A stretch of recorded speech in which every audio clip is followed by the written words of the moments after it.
And that's it. Welcome to the show, guys. Sunday Night Ragchew. Evening all. How's everyone doing? I'm just tweaking some radio settings here. FT8 was working, and then I get ready to start the stream, and WSJTX stopped decoding everything, so I don't know what's going on. But anyway, we got stuff to talk about, and a big thanks to Walter. Gave me some information that I did not know about. It's not happening until next year, but there's a couple things we can talk about tonight. Since FT8 is not going to work for me, I'm just going to shut that down. How's everyone doing tonight? Here, let me look at the chat. Let me see what's going on here. Chris, welcome. Dan, welcome. Good to see you guys. I'm just pulling up a couple of pages, guys, that we're going to look at. Well, anyone interested in Meshtastic, it'll be a good conversation. Anyone in HOA, could be a good conversation, but still a ways off.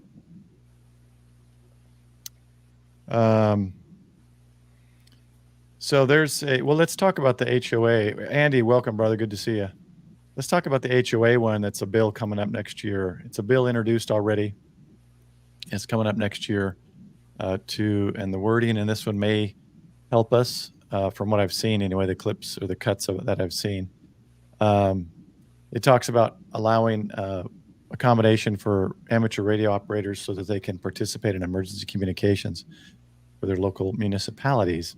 That's not the exact verbiage, but that's kind of what it's saying, part of it anyway. So hopefully that one is going to hit. It's coming next year. Let's go to the next screen here and see. So, oh, that's Meshtastics. That's Meshtastic.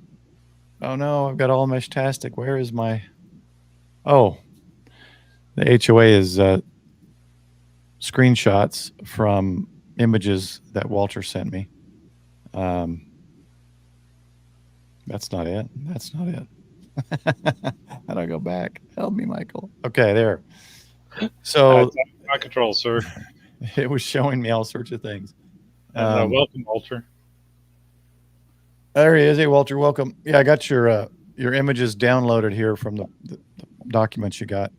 So, and chime in anytime. And when we get to anything that someone wants to, if they feel they want to get in the stream rather than StreamYards here, rather than text anything, let me know and I can send it in the Discord and get you an invite. So we're going to just go over this antenna bill that summarizes the legislation being submitted both to the House and the Senate pertaining to amateur radio emergency operations and private land use restrictions. I'm in an HOA. I knew I was in an HOA when I joined. I've worked around it. My VHF, UHF is in the attic, so not ideal. Gets out, not quite as far as it would if it was on the roof, but it does. For those with radiant barriers, the insulation sprayed inside in the attic basically negates any kind of operation. My HF operation is a vertical that I've converted to a flagpole. Works, but there are definitely better options. So this is a bill to kind of address that for those of us who are in HOAs, deed restrictions, and stuff like that, where you can't put any in. Mine literally says no radio antennas. I've got an Arden dish up because it looks like a satellite dish kind of, and I'm actually working on. A buddy of mine gave me a DirecTV dish, and I've been wanting to do this for a while. I'm going to make it into a 2-meter 440. Basically, I guess somewhat directional. It's somewhat directional, not fully directional, not like a Yagi, but I'll be putting one of those together and see how that works. And that may be my roof antenna for 2-meter 440 if I need to get further out. So this, I didn't notice. Maybe if someone can Google, or Walter may know, if there is a bill number on this. I'll have to Google that. Maybe we can find that out. So this is coming out next year. And Walter, chime in anytime in chat if you know something that I'm missing, if you know of a date, bill number, anything like that. So let's just get to the key findings. We kind of understand the idea of it, right? So there are over 770,000 licensed amateur radio operators in the U.S. who provide vital emergency communication services. Amateur radio serves as a key platform for tech. I mean, I'm preaching to the choir here, right, guys? We all know this stuff, but I'm just going to read this that Walter provided. For technical training in telecommunications and emergency protocols, federal regulations have historically preempted state and local laws that unreasonably restrict amateur radio antennas. That's always a key word I've noticed, unreasonable or reasonable. Then it comes down to basically what someone's definition is of reasonable and unreasonable. But similar guidance is needed regarding private land use restrictions. So they're basically saying we need to focus on this, needs a specific attention in this situation. The bill seeks to preempt private land use restrictions that unreasonably limit amateur radio operations, aligning with the public interest in maintaining robust emergency communications capabilities. It is two separate bills. Okay, thanks, Walter. If anyone can pull those numbers up, I always like giving the numbers of bills so people can pull them up, because you might put in a deed restriction or antenna bill, and you might pull something up. They issue one, I swear, every year, one or two. So let's make sure we get the right one to start watching. Prescribed recommendations, prohibition of unreasonable restrictions. The bill proposes prohibiting private land use restrictions that prevent, restrict, or impair the installation and operation of amateur radio antennas, which would mean my HOA. So basically mine, ideally, and I think it's such a reasonable thing, is if you just put in there, it can be case by case, reasonable accommodation, and deal with it on a case by case basis. And then if it escalated, and there might need to have some other process, but it's not like I'm gonna put up a 40-foot tower with a Yagi. Most of us are just wanting that 2-meter 440 capability, a dual band antenna, which usually for most of us is a J-pole or a fiberglass antenna. Those are usually white. Looking at it from the ground, you're going to see it less than you see a 22-inch direct TV dish. So I really don't understand the restriction here, or the reason there's so much restriction. Because honestly, if you look up at I see neighbors, and all of my neighbors, those dishes, it literally says it's supposed to be in the back. It's not supposed to be on the front side. It's supposed to be in the side, away from the street.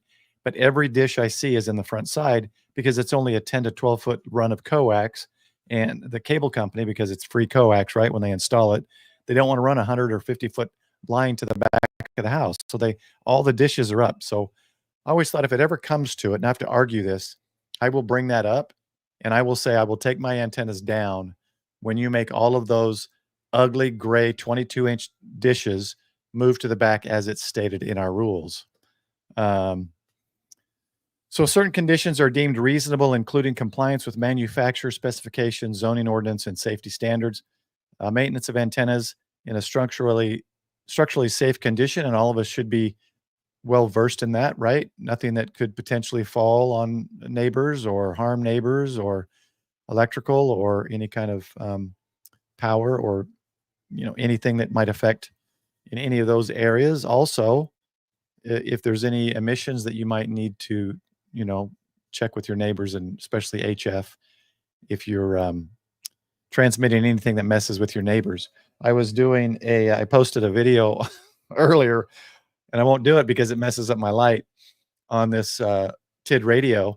And as I was talking in one of the video portions, I hit the push to talk to show the screen, and it shut off my ring light. This middle ring light is the only one that's affected. I guess I need to put a ferrite choke on it, but I had to redo the video, or that portion. But anyway, we don't want to have any effect on our neighbors' televisions or whatever. Let's finish this up. Restrictions on the visibility of ground-mounted enclosures and wires from public streets. So wires I can understand, of course. In my case, with my Hustler 6B TV in the back, it's on the tilt mount, and the tilt mount comes up about 6-7 inches, because I need to have room for that cable to tilt underneath when I change the flag, and my flagpole, not my antenna. And I've put one of those. I've got the ground radio plate under, and right now 22 wires. I used to have 30 something. Those kind of foam discs that go under trees and bushes to kind of keep weeds from going in there. I've got one of those covering the plate, so it's not like anyone cares, even though they're walking maybe 30 feet behind me on a path. but it kind of covers the wires. That's easy enough. And I've thought of getting some kind of cover so that you can't even see the tilt base, but I don't think mine's that big of a deal. But I'm sure some could potentially be, for lack of a better word, ugly view to other people looking around who want their aesthetics to remain beautiful. So there might be an area there that could be looked at depending on the antenna installation. Removal of antenna when the property is no longer under the control of the amateur radio operator. Number 3, application and enforcement. The bill outlines that any private land use restriction on amateur radio antennas must be reasonably applied and enforced. It provides for automatic approval of antenna installation if an application is not approved or denied within 45 days. That's reasonable. Our HOA is 30 days, both directions. Our committee, I'm on the committee, we have to approve or disprove things, changes within 30 days, and then they have 30 days to reply. 45 days is reasonable to me. Thank you, Walter. So the Senate bill is 3690 and the House bill is 4006. So keep an eye on those guys, and we'll Amateur Radio Emergency Preparedness. That's such a better title. That's a great title. Hopefully that'll help. Okay, a couple more here. Legal recourse. Did I miss one? Yeah, I did. Exemptions from prior approval. Antennas that are small, less than 1 meter in diameter. Wonderful.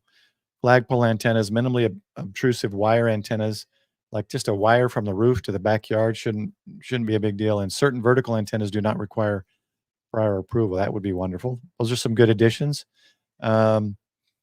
Legal recourse. The bill allows individuals harmed by violations of the regulations to seek legal action. Legal action usually means money, and money tends to talk. So if that was in there in some form or fashion, I suppose that would help HOAs maybe lean towards approving some of those that if they're threatened with legal action. In federal court, without needing to exhaust state level remedies first, go straight to federal court. We'll see how that plays out in the bill. And FCC regulations. The FCC is required to implement regulations with 180 days of the bill's enactment to enforce these provisions. This legislative proposal seeks to balance the rights of amateur radio operators with the interests, I don't know why I have that volume up, with the interests of community associations, ensuring that vital emergency communication capabilities are not hindered by unnecessary private restriction. Hey, Paul, Yes. I think you got your first super sticker. What? Tank radio! Dude. I totally forgot. Because I'm not looking at the YouTube screen. I forgot that last week, and I was on Tank Radio's podcast last week. So check out his podcast. He's got a great podcast. And I forgot we talked about that. I made, partner. Frank will have to help me on that. I forgot. Yeah, you yelling kind of muted your mic there, Paul. A little bit. Oh, did it? Oh, there you are. There you are. You're back. Sorry. Frank, thanks so much, Tank. man. That's way more than generous. But this stream is going to go down in history as my first super sticker. So I have been approved thanks to everybody who's watched my videos. You have to have 3,000 video hours viewed in a 365 rolling period of time, and that's rolling. So if you had 400 viewed hours yesterday and it's 360, you can't, or 366 days ago, it didn't count. So it was mentioned, and I know, Tank, you've been commenting and having people watch my videos, so I greatly appreciate it. And yeah, so it's very exciting. I didn't even see that, so I was so busy reading this. Thanks, Tank. You're awesome, man. And so, yeah, so I got, I don't know if I'll do memberships. I'm looking into it, but at least for now we got stickers and I think super chats and stuff. So it's a good feeling to reach that point finally. Okay, Tank, you got me all excited there, and I lost track of where I was. Colin, welcome. Thanks for joining. Have I missed anything in all that reading? So Colin's talking about so they do allow, is councils your version of like a homeowners association or deed restriction? Is that what a council is like the residential group that controls the laws there, I But assume? he's got parentheses, and I'll bring it back up again. Local government. So the local Oh, so it's a government is. government thing. Okay, so it's dealt with locally. Okay, So that's cool. in their laws, it's not. It's not. The HOA won't have as much control as they do here in the states. Yeah, that's a good thing. Yeah, Tank, thanks, man. That's awesome. By the way, for those with YLs, Tank had a good live stream a couple hours ago. It should be up by now on the video on Tank Radio's channel. And he A also couple who has. do. Go ahead. No, and he also has the podcast. So Yeah, he does Hank, great I podcasts. subscribe to you on the podcast because I'm always listening to podcasts when I'm driving. So Yeah, I think most of us here are on. If you're not, check out Tank Radio. But he's got one today. I'm going to rewatch it with my wife. She's kind of been asking about it lately, getting her tech license. And it's a couple. I forget the name. Tank, you'll have to say it in chat. It's a couple who travel and I think Poda and Duke. I didn't catch the whole video. I caught the end, and do ham radio together. So it's actually pretty cool. So Ham check Radio out Tank Duo. Radio's. Yeah, it's like the Ham Yeah, Radio, Ham Radio Duo Duo. or something. Yeah. And I caught the very Yeah. end of it too, and I was like, "Oh man, I missed Tank's live stream." So I really don't think the notification. I thought if you're subscribed with the bell, that should be what's popping up in your notifications. I'm not getting them. yeah, YouTube is squirrely on that. It really is It's squirrely. it's frustrating. Also, I mentioned to my sons, 19 and 21-year-olds who are starting college. If I think they finally decided, and talking about some scholarships and stuff. We know one of our buddies, Scott, the owner of Hamstop that makes the Skyhook. I know he's talked about a recipient to some scholarship money from the ARRL, and also that millions of dollars, I guess I've heard, a year go unclaimed. So I'm going to try to get my sons to get their licenses and get involved that way, and dangle a little, maybe a potential scholarship, a little bit of money to help with college too. So. Oh, great, Doug. That's good to hear. Because yeah, I'm not getting. Last week I think it was Jason's stream last week, and this week it was Tank's. So I'm not sure what's going on. I've literally gone through my 200 subscription. All the people I subscribe to on Facebook, all the channels, and I've unbelled most of them. And I clicked the bell on the ones that I really want to focus on more regularly, and it just doesn't seem to be working still. But anyway, thanks again, Tank. That was very generous. Is there anything I missed while I was reading, Michael? Two separate bills. We got the bill numbers. Looks like everything's caught up. So Colin had to get a permit for 60-foot tower. And I think that may be kind of a normal thing. I can't remember. My buddy in the county north of me, not an HOA, I think he had to get some kind of permit still. And that probably depends on your local government and local laws. Usually if you're in an incorporated area, which in the States, incorporated area means that it's under a municipality of some sort, they will require some type of building permit to build something like that on your property. Now, if you're out in the country, a lot of times you don't have that. You still have to follow electrical code for the county and the National Electrical Code, because it is an electrical device, being a big metal tower out in the middle of free space there. But your only limitations here in the state is to keep it below 200 feet. And you also have to see how close of an airport you're at. And that may also cause some limitations on what you can build. And I've heard of one guy, he bought property just to build a big ham shack out there. And to end up, he had only 40 feet that he can do. Sorry about that, Paul. I didn't put myself back in there. He can only build the tower up to 40 feet, and he had to put a red light on it because he was too close to the airport. So some things to factor in if you're considering putting a tower up. Yeah, and just like HOAs, I mean, it can always depend on where your location is, because some HOAs do allow certain antennas. I just put a flagpole on my vertical, and there's nothing they can do, and they haven't done anything since, so I'm not worried. But I would like to be able to put, something else up. I've thought about putting a Yagi up, a directional 2-meter antenna, so that I can do a little more simplex 2-meter. I was trying to reach Cliff. I don't know if Cliff joined us tonight or not. Did Cliff join us? I haven't seen Cliff yet. Yeah, he gets busy sometimes, but Cliff, we were talking, and he's trying to connect with a guy, I want to say about 50 miles away, and he's got a Yagi. And I thought if he just tested it to the other guy's vertical, if the other guy with the vertical can hear him, but Cliff can't hear him from the vertical, then the other guy would just have to get a Yagi, and they could actually talk 50 miles away, simplex on 2-meter. It'd be a fun test. Looks like Chris is inviting you out to climb his 200-foot tower he's going to put up. 200. I can help, man. He's climbed taller. Hello, Ryan. Yeah, I think 380 is my highest, but the normal is usually water towers at 150 to 180. You still haven't done Roston yet, but that's not really climbing. Roston. Yeah, they got an elevator in Roston. It's 1,200, 1,800. When it works, it's cheating. Well, you have to climb stairs to about 3.5 stories up to get to the elevator. The elevator's 3.5 stories. Poor babies. I feel like I'm too close, guys. I gotta zoom out. My head is taking up the whole frame. Now my head looks big, man. Look at this. No, we're about the same now. Plus, you can't see this beautiful tornado behind me. Oh yeah.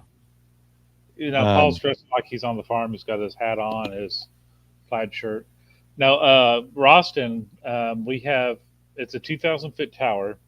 There's one radio station at the top of that tower, and we have a platform at the 1,500-foot mark, and to get to the 1,700-foot mark, you have to ride on top of the elevator to get up there. But it's still it's a different weather condition up there. It could be raining out there, and it'll be dry as can be on the ground. I'll go eventually.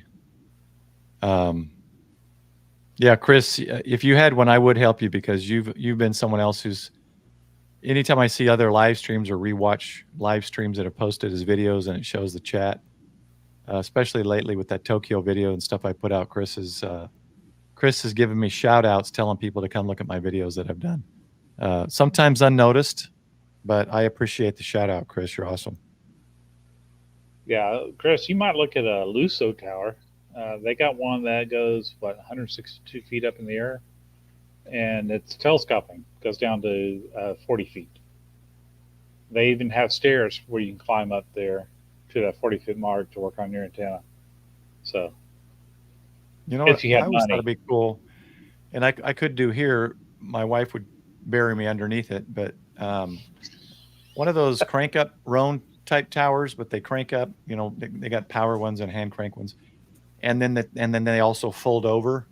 And it goes up, even if it goes up to 40 feet or whatever, and then it comes down to like 10 or 12 and then folds over and lays sideways would be cool. But that would be a little riskier just because of the height and the proximity of, I've got neighbors on 2 sides of me. So that would be questionable. But I've always liked that style of antenna, because you can bring it up, take it down. 40 feet is more than sufficient to do most of my stuff.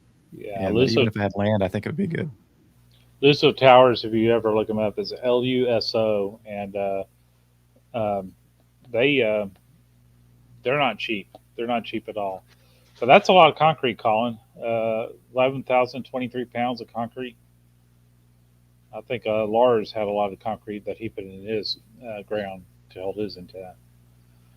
But I think he had to put a new antenna up there because he lost his old one due to a tornado, of all things. They are no joke, Chris. 30 feet. That will get your attention for sure. That's what I think it'd be nice just to I get if you guy it and all that, it's good against most storms, but that's why I think it'd be nice to have one that, power cranks up and cranks down. That'd be kind of nice. I'm just looking for an image. You guys go ahead and keep pulling up stuff off of chat. Some of you have seen this, I'm sure. D is talking about a 50-year-old 75-foot tower fell on his grandmother's house. Oh, geez. Insurance added in and said they're replaced with equal or better. Yeah. Dang. Yeah, I wouldn't want the hassle. I was raising bees in my house, kind of hidden between two gates. And I had them for quite a few years. I went through 7 hives, had some leave, I had some die off, and I had one left that was pretty strong. It was actually a natural swarm that came into my box, empty box. I lured them in, and they were really strong. And my neighbor came over and said it stung her brother, 80-year-old brother, and I looked and couldn't see anything. And so it was one of those, like, I just don't want to deal with it. I don't want to hassle. And so I just let my friend take it to his land. But that's the same kind of thing, as I just wouldn't want to hassle with a tall antenna that could, if you have neighbors in proximity, I wouldn't want to deal with it. Yeah, that's a problem where you live and where I live. We're, 10th to 15% of an acre lots. I mean, they're real small lots. Our house is on, so. I don't know if anybody saw that video. I forget his name and call, but I think he was in Britain, and he had an antenna up or whatever in one of those retirement homes, and then got a bunch of flack from somebody, and she got everybody against him, and he ended up having to take it down, which is really unfortunate that they didn't work that out. But here it is. Here's the tower I did right here. Let me put this in my wallpaper. That's not going to show the whole thing. Well, let me put you solo on the screen there. There you go. I'm trying to get the tower more visible. Yeah. Look at your screen again. Huh? It's in there. It's in there. No, I know, but it's oversized. I got to bring it down to size. Oh, okay. So the whole thing wasn't showing. So you get the idea of the size. Chris, I'm in the same boat with you. And Paul and I both have talked about it. I would love to have a chicken coop in my backyard. I would think that would be so awesome to have a chicken coop. Yeah, I will next year. I'm done. Can you do that? I'm done. I'm done with the lollygagging. The city allows hens. I'm going to have 3 hens. Nice. So this is a tower. I helped a guy. It's my video that says something about a dangerous climb. I'm trying to clickbait people in. And it's a sped up GoPro on my helmet cam, just going up and reattaching his cables that kind of ripped off from the tornado that jumped over him. Actually, he was lucky. Hit the city, a couple cities before him, then a city after him. But I went up and reattached it. This is, I want to say it was, what increments, it goes in 10 feet, right? I want to say it was 50 feet, but now I could be wrong. It could be 60. But it was a really nice setup, and had an Arden dish and a voter and all this sorts of stuff up here, but a nice Yagi as well. Guide, with 6 guys. So really well withstood the winds and everything. So I know you can do it. And he's got 10 acres there. So he doesn't have to worry about it falling on anybody else's property. So. And I have never seen a tornado myself. But Paul and I were out storm chasing together one night, and we actually had the tornado go over us. It actually jumped back in the sky, but we never did see it. And we found out later that it went over us. That was a fun night. Yeah, it was interesting, and fortunate that we didn't see it, to be honest. So let's get into the 900 megahertz issue, which for the life of me, I cannot find the date. I want to say it's this week that the FCC, the 20th or 21st. Oh yeah, right here. Okay, I got it. Let me switch screens here. The 900 megahertz issue, for those of you who were paying attention to this. It's the company is NextNav. Let me embiggen this, as Jim would say. The company is NextNav right here, and they have filed, I guess they're the biggest, what they call it, subscriber of the 900 megahertz spectrum, I think is how they say it. And they're trying to get the band plan of the current and original 900 megahertz band plan changed and they want to reconfigure that 902 to 928 band, which is considered the lower 900 megahertz band, to where they would, even though the frequencies, because my original understanding was the frequencies weren't affecting me. I was thinking 915 megahertz, right? My little, we did the Meshtastic stuff. It's 915 megahertz. I was thinking, well, that's wrong. It bleeds over, and there are better people to explain it.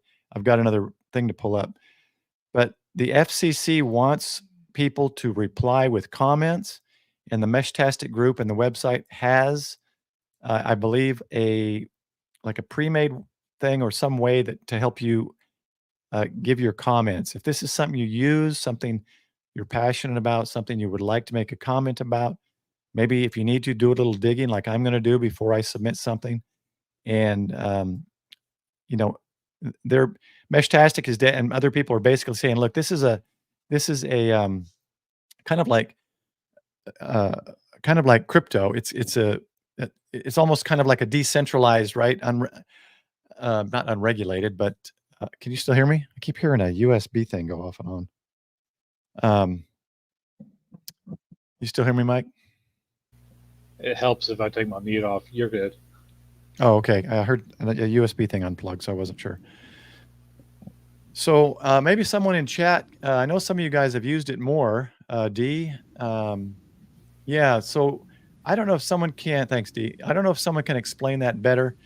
I just want to get this out that the FCC is looking for, comments on this. So the more the better. By September 20th, which I think is Friday, if I'm not mistaken, it's federal government, so Friday's probably the day. This is a PDF from, I believe, a Google search of the FCC, from the FCC website. So this is a document from the FCC website. This is where I got it from InsideGNSS.com. They gave the link right here. So it's public notice. Let me get that big again.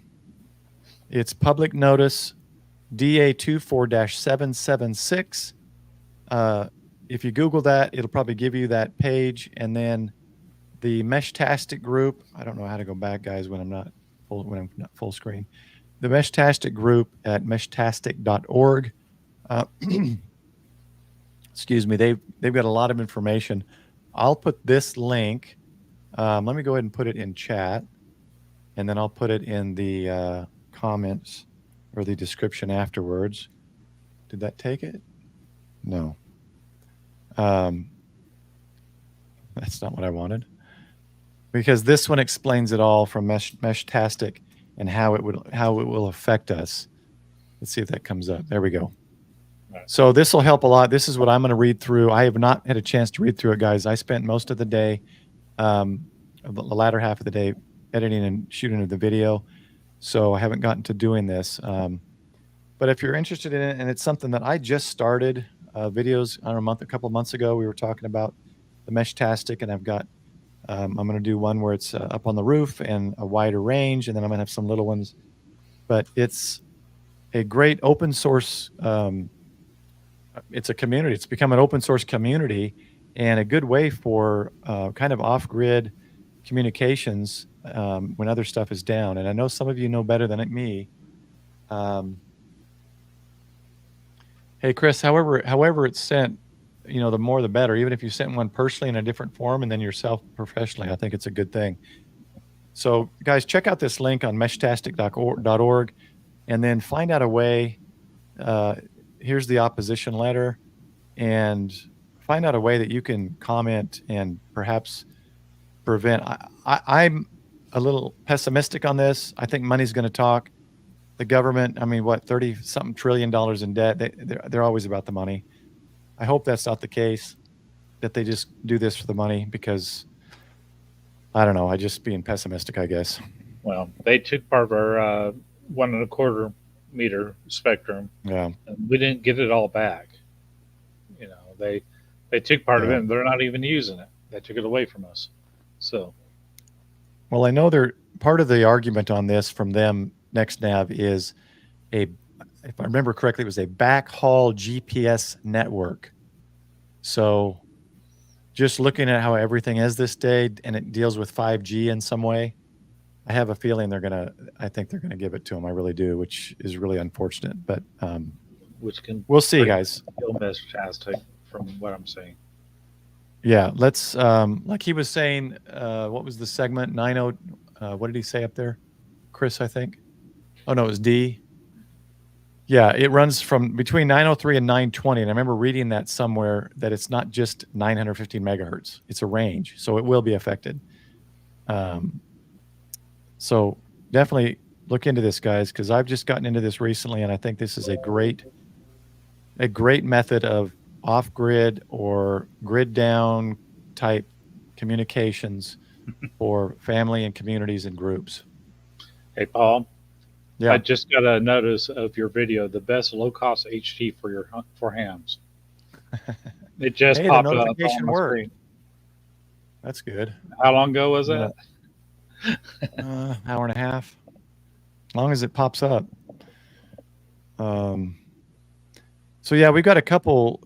This was one thing I was going to talk about, and Walter brought up the other, which I didn't know what was on the books as far as bills in the Senate and House. So thanks, Walter, again for that information. So keep an eye on those two bills.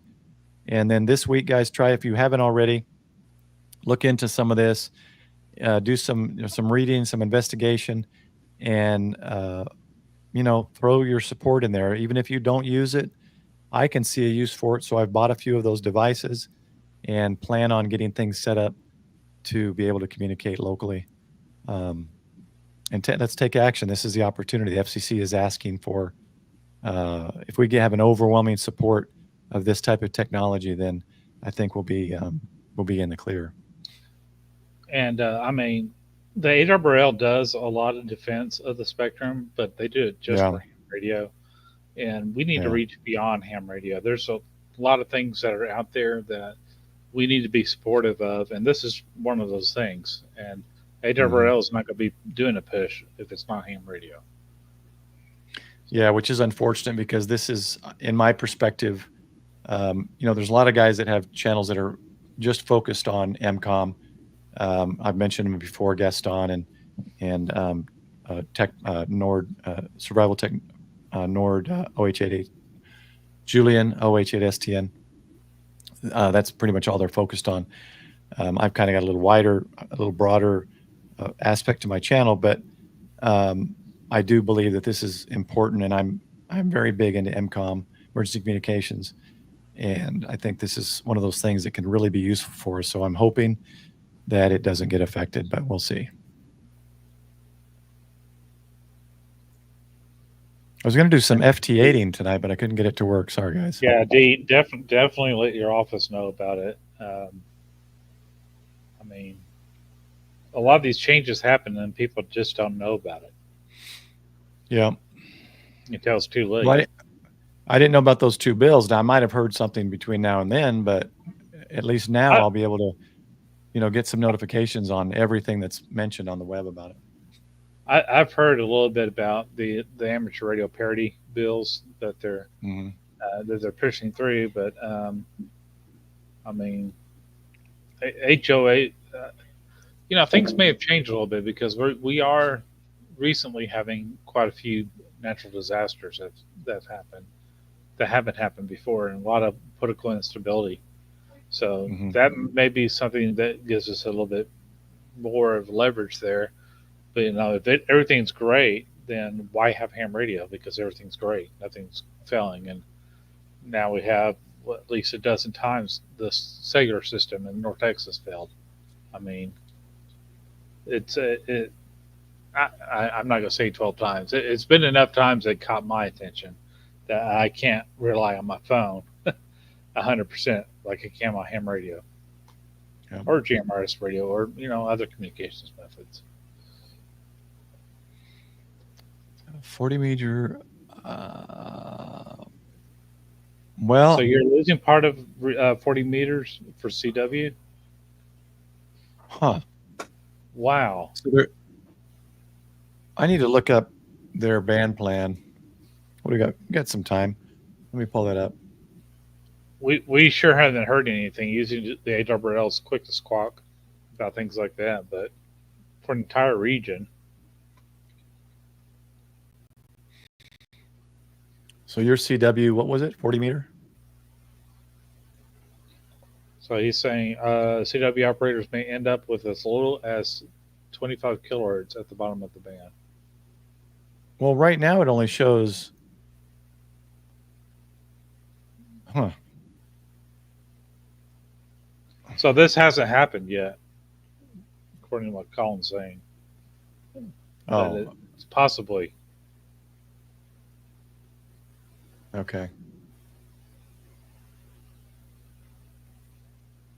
I pulled up the wrong thing. Let me look here. I just wonder why. So it must be, man, this is quite the document. Each page is a band. Well, I mean, you can use CW the whole way, but it's got a chunk there. It looks like, what is it, Colin? Is that 7 to 7, 5? No, 740? I'm sorry, 7.040, maybe. So I see what they're doing. They're looking at it on this chart on the from the government or from whatever chart this is. Yeah, it's the amateur band plan. It's a multi-page thing. They're showing CW on the entire 7,000 to 7,300. So, Wow. so they're looking at that going, oh, we can take a chunk off the bottom. Look, because CW can do the whole section. That's what they're doing. And they're saying, By no, the we're way, just taking a little chunk off the left. Jeff Cardos had a comment here saying Motorola DTR and related 900 megahertz radios are fantastic. Hopefully, Motorola solutions will help protect the band. So we'll Jeff, see if is that Motorola- something? Are they in that same frequency range that that next nav is looking at affecting? Was it 90? What was it? 902 to 920? I forget. Yeah. Jeff, let us know if Motorola, because that would be a big help if they're in there trying to maintain the Motorola. current band plan. So CW would be a fifth of the size as it is currently. Oh wow. That's not a little chunk they're taking away. That's a big chunk. That's 80% of it. Yeah, because I honestly, when I'm looking at the plan, the way they have it, it's color coded. CW's on this one is pink, and it shows CW the whole thing. So I know they're looking at it and they're going, look, they've got all this other space. They don't need this little section down here. And that's what they're doing. The part that's only for CW, right? They're gonna get hammered by SSB.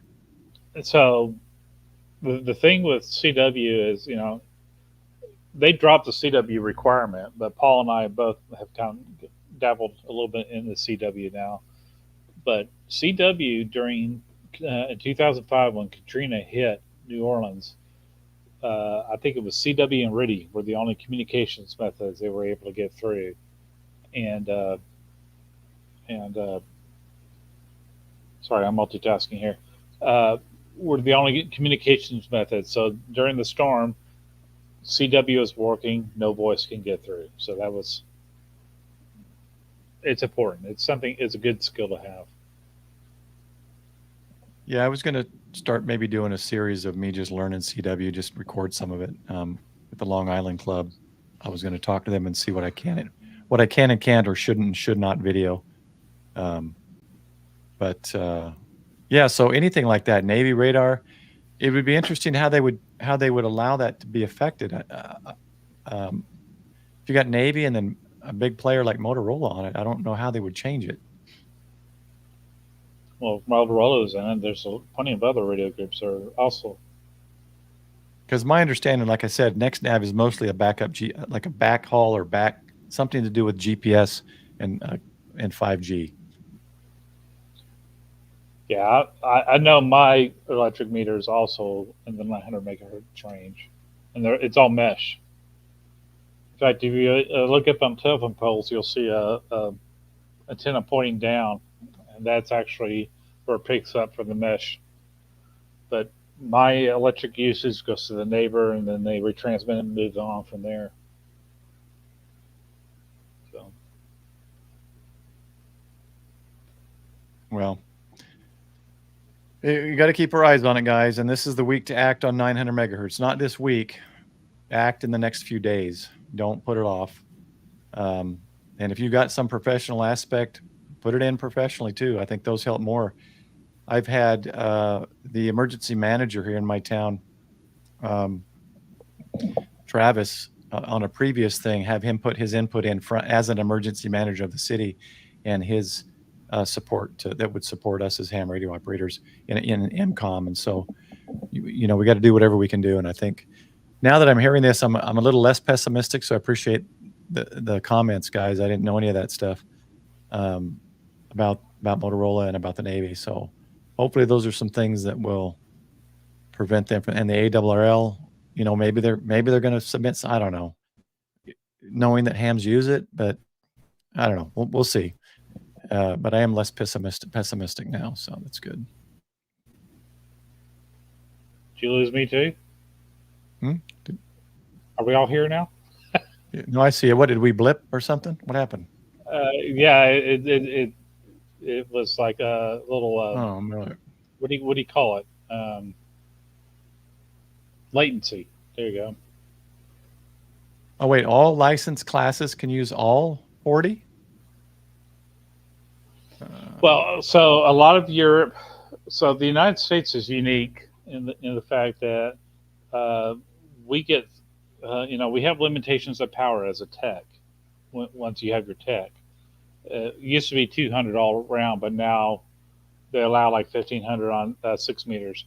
But when you go to the UK and a lot of European countries, a lot of foreign countries, period, foreign from the United States, when you get your foundation license, as it is in the UK or whatever you want to call it, whatever country, you actually get all the amateur radio frequencies.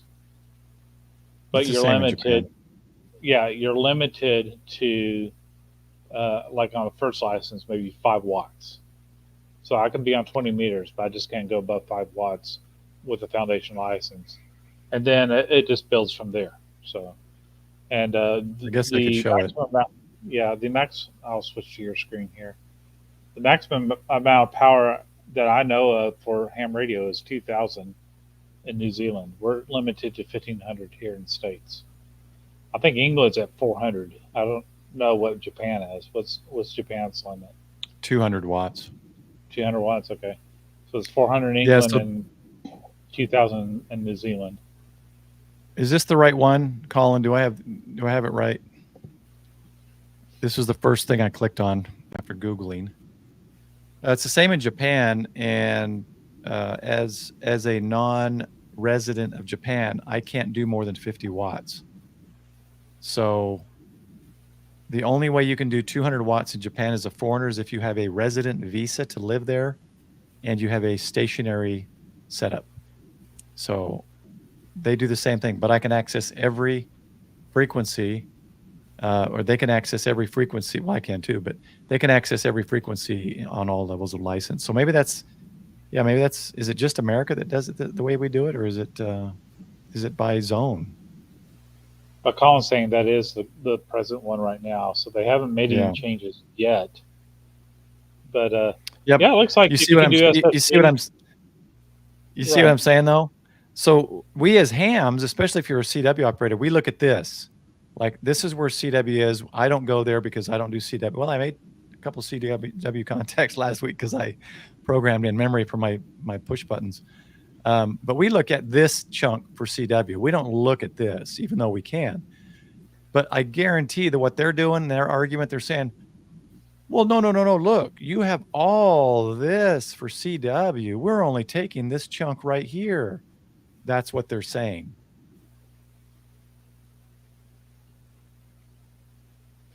So 25 watts. That's cool that they have a mix like that. You can use a full mix there. So that's kind of cool.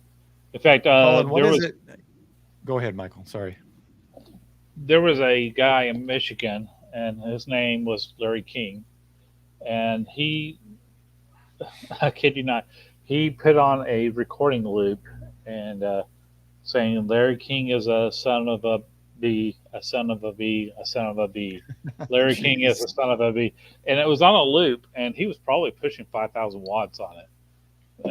He was just telling us to say, you need a, you're not going to do anything about it. So he was doing that on 14.313, I think, and the FCC did get him. I think he got a $70,000 Good. forfeiture out of it. But what was funny was everybody started doing CW and digital formats to see if they can get it pushed through all that QRM. So it was a great experiment for the rest of the nation. So Yeah, that's the worst. They lose that CW chunk, and then you got to deal with. Well, they're going to have to change it. They're going to have to change it and move the CW further up. They're going to have to give SSB. They're going to have to give CW a chunk where people don't go with voice. They're just going to have to. well, I mean, there was a section on that band plan with CW only, so that was nice. Well, yeah, but that's the side they're taking it from. Yeah, So that that's fine. CW only chunk, that little L that went up, that's the chunk they're taking it from. So Until you see something in reality, like a natural disaster or something, nobody's going to believe you the importance on something until you absolutely have to have it. that's frustrating, man. Hopefully, good vibes your way, Colin. Hopefully they don't mess with that. But yeah, that's cool. It's same as Japan. You can use all the bands no matter what class you are. So, what are the levels of license in Japan? Oh man, I don't even remember. I don't remember the If names. you have like 3 levels like we do here, Yeah, I think it's 3 levels, and it's like 10 watts. It goes on power. I think 10 watts, and then 20 or 50 watts, and then full power. I think. I could be wrong. I haven't looked at that for a while. So here in the States, to get your tech license, it's basically 3 areas. One is safety, don't do something stupid. One is regulatory, and then a little bit about ohms off. So that's your electronics theory, in that. And if you can memorize the answers and pass the test, you have your tech license. What I find fascinating is in the UK, from what I understand, to get your foundation license, you actually have to take a physical class. It's not something you just study for and take a test. And you have to get hands on. You have to solder.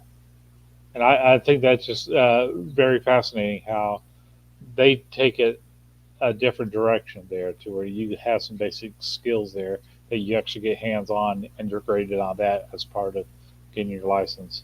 I think that's pretty cool. Yeah, I do think it's better that way, a power limitation rather than band limitation. I think But we're all in agreement. it is the way it is. But that's pretty much it, guys. I just wanted to get through those 2 things. And again, thanks to Walter for bringing up those 2 bills coming up next year. Guys, keep an eye out on those. For those watching it after this week, of course, you're too late for the 900 megahertz comments to the FCC. But the rest of us, let's make sure we send something in, do a little research and send something in and try to protect our. Is that what you're studying for? Is that what you're getting to? Ham Radio general license? Or?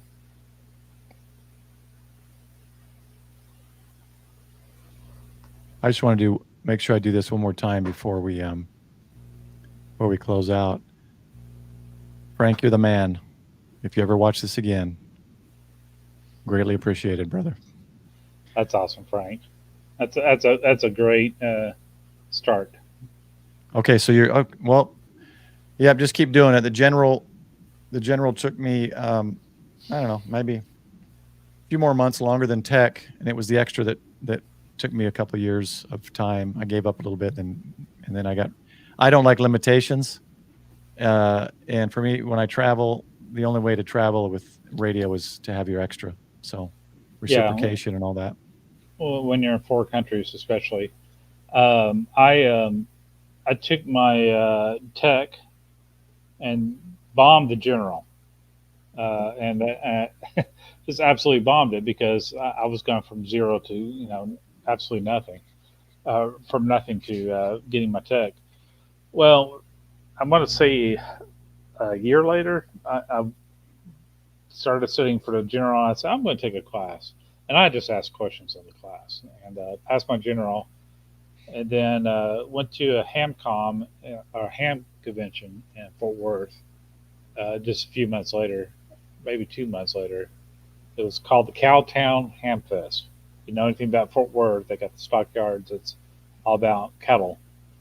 And so I picked up the book, Gordon Webb, and 2 weeks later, I took my extra. So I didn't sit around long enough. But what really motivated Paul to get his extra was we were out on a camp out for Texas State Parks in the Air. And you remember that contact we made with Chapman Islands off the coast of New Zealand? Oh yeah. Mm-hmm. It was Yeah, in the New extra Zealand. class band. It was in the extra class band, and Paul's like, "I'm getting my extra." Well, that's irritating. Yeah. He was sitting right next to me, couldn't use his own call for it, so he's like, "I'm getting my extra." Yeah, I wanted my call. I don't want to use someone else's call.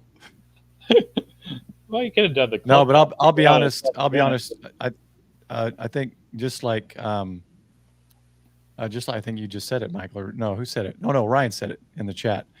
I agree with Ryan. It is the fun level, and that's really all you really need to enjoy all aspects of ham radio, at least in the United States.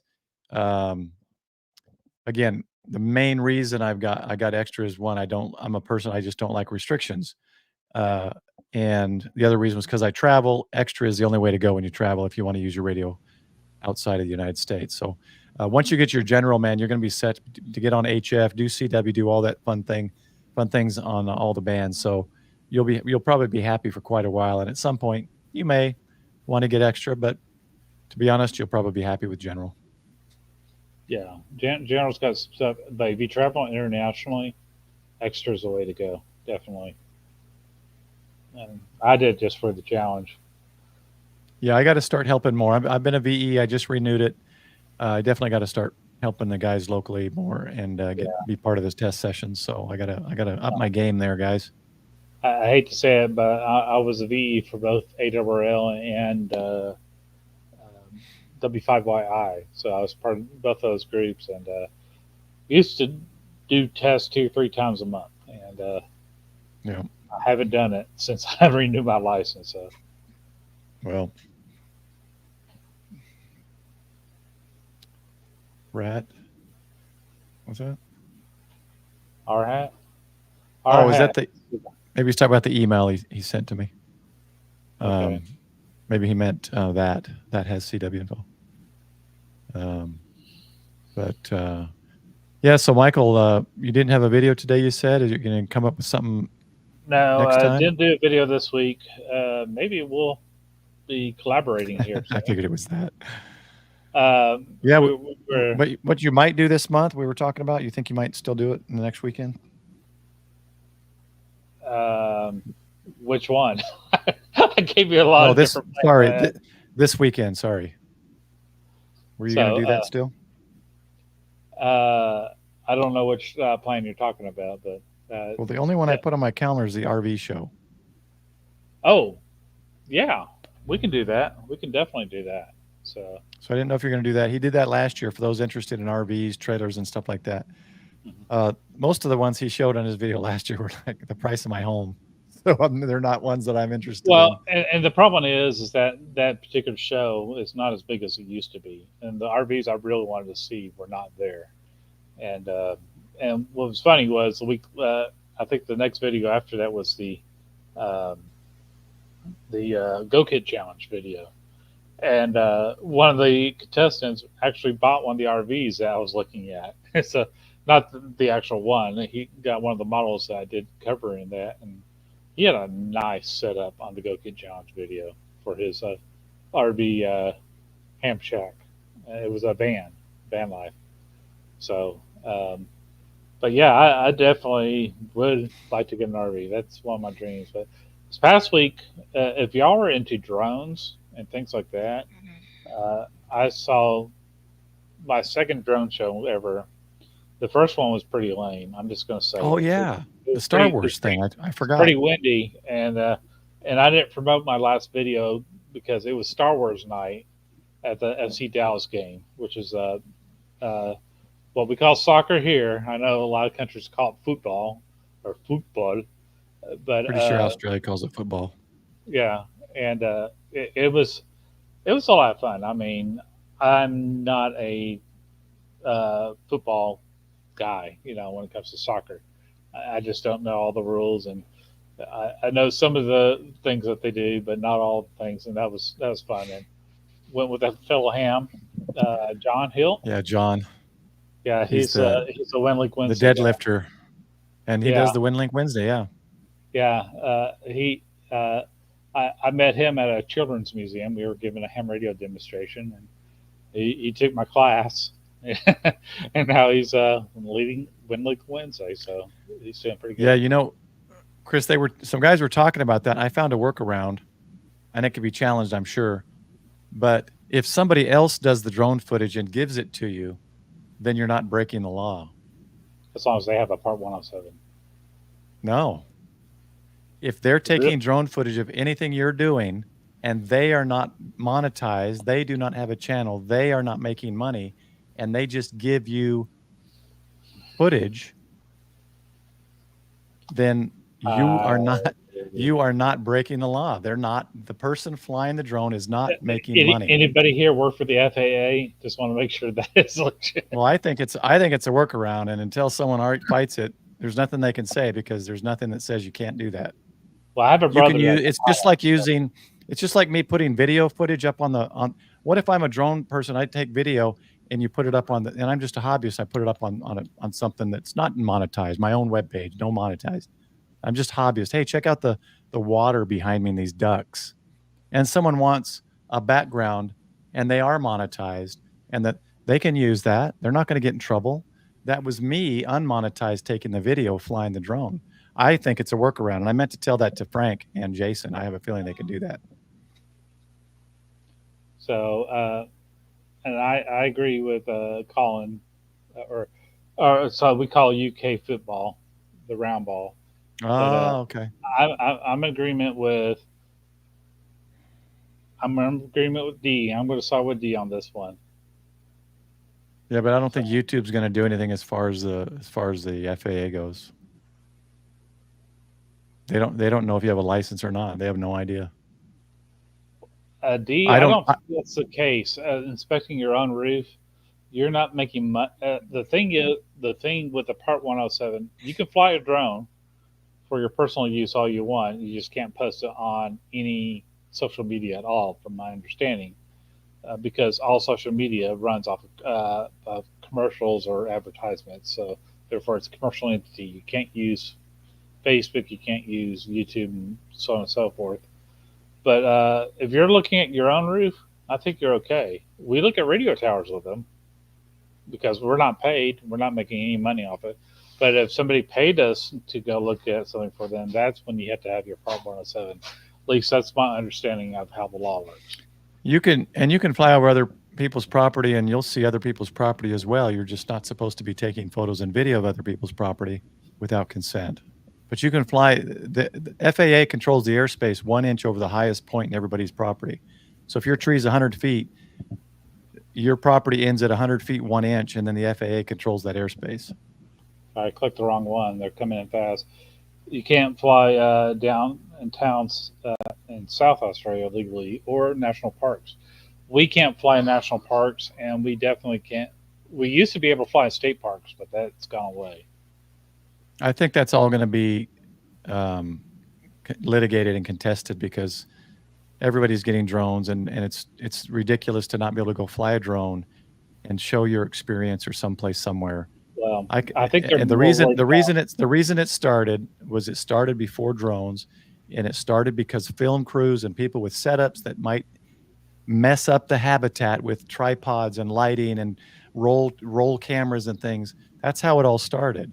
And now they're adding drones to this, so they want them to be licensed, and they've gone too far now with it because an individual person with a drone should be able to take photos of themselves and an experience at a national park, which is Well, public land basically, and post it wherever they want. Paul, I understand the part about wildlife, being cautious around wildlife with the sound of a drone and it coming around there. I can see that, but going to Chris's comment here about it, it's stupid that you can't put any video shot in a national park on a monetized channel. Chris, I Yeah. hate to tell you this, it doesn't have to be monetized. YouTube, Facebook, X, you name it, those are all commercial platforms. You can't put them on commercial platforms whether you're monetized or not without the permits. Now, if you got a big enough channel, you will get fined. Carrie and Nate got fined $1,000. They had no clue there was such a thing for a handheld camera. But Paul was showing me that some of the permits, and they keep changing it, so be careful what we say because it can change in the morning. But some of the permits, if you have 2 or less people and it's handheld, then you can do it with a permit that's a $0 permit. But a lot of the YouTubers, they're all paying $350 to $500 just to get enough for a single episode. So it's so convoluted, and I'm so frustrated with it. I just think it's. The one thing I remember finding too is they go off of how many people and or cameras. So the cheapest one was a very reasonable permit fee for basically 1 to 2 people and 1 to 2 cameras, which would be a phone and a drone. So it's not that expensive to do. And if you check out thedroneu.com, they actually talk about various aspects where national forests do allow. So there are some things that are allowed. Now that's separate than monetized and all that kind of stuff. But for personal use, there are places you can use it. So check out thedroneu.com. And I remember they have a lot of information on national level. I don't know about state level. That was some stuff I got on national level. So you have to Google that. But Paul has done some drone footage at Texas State Park, but that's before they banned it. And it was pretty cool. We got to see our antennas and our campsites from up in the air. So that was a lot of fun. But I'm a little passionate about this national parks thing. I went to the to Hot Springs, Arkansas, and I could not film inside the buildings. And I only filmed from across the street outside the national park. Yeah, but you were in the hot springs that was for the nudists, so you shouldn't be filming the nude hot springs. A lot of those buildings were more of a museum. They weren't even set up for use, but there was a couple of them that were set up for use, and they were hot. We swam in one of them, but CERT. Well, what's your question about CERT when it comes to radios? Yeah, I helped the town of Little Elm with our first drone policy. I wrote most of that. I'm sure it's changed by now, but I was getting into drones, and I didn't like the fact that to fly for the city, I had to get qualified. I was studying for the test, but at that time it was every 2 years you had to renew your license, which was ridiculous to me. And I think it's longer now. I think it's 4 or 5 years now, maybe, but every 2 years was just stupid. So, CERT, we use. So in our county that Paul and I are in, we're in Denton County. We're close. Well, we're both in the southeast portion of Denton County, but Denton County has an active CERT program, and we do search and rescues. And for communications, they use the Amateur Radio Emergency Service, and they partnered up. In fact, we just did a joint training this last week, and what was it, Tuesday night, and just went over how we work together and what our roles are. So they are an active search and rescue unit. They have been deployed multiple times. Not so much this summer. I think with 108-degree heat, people didn't want to get lost. So, but yes, I think it's one of the better counties. Very integrated, very pro ham, very pro CERT, very well organized. I think I'm happy to be in Denton County. Yeah. Shout out to Denton County. Yes, Denton County Office of Emergency Management, y'all rock. Medical Reserve Corps, Walter, I think rock. certain Walter, I teams. think you're in Tarrant County, I believe. Correct me if I'm wrong. The next county west of us. But we're going to wind it down here pretty soon, guys. We're at an hour and 10 minutes. We'll wait for Walter. But hey, just as a notification, early notification, my viewers get the first notification here. Next week's live stream is going to have, it was confirmed yesterday, is going to be me interviewing Ray Novak, the senior sales manager of ICOM America. He's going to come on my channel. We were both in Japan. I met him there. I just happened to have him on my flight on the way home. We got to talking a lot, and he is excited. And I told him about my channel. He says, well, let's see how many more likes and followers we can get if I come on. So I said, dude, you would do that? And he says, yes, I would. So next week, he'll be in East Coast. So I don't know if the 8:30 time slot will be too late for him. I've asked him, and I'll wait for him to get back to me. Once he gets back to me, I'll post the live stream schedule on my YouTube page. So if it might be a little earlier, we'll see.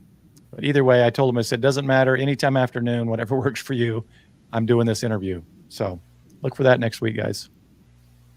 So awesome. Walter is saying yes, he is in Tarrant County. Yeah, Tarrant County. And they're pretty good as well. I know that our guys listen to the radios in Tarrant.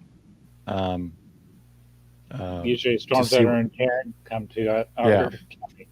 So, yeah, for those who don't know, Tarrant is west of Denton, and so it usually flows to the east. So what Tarrant is getting is what we're going to get, in 30 minutes to an hour. So, all right, guys, let's close it up with that. I appreciate all the comments. This is great conversation. Colin, I'll look for the contact from you on that. Guys, look into the 900 megahertz things. Send something to the FCC. Let your voice be heard. Thanks for joining us. Michael, say goodbye however you want to say goodbye. I don't know what I'm doing, but I'm having fun doing it. For now, y'all take care. Be safe. Bye. 73s, guys. Take care, y'all. 73.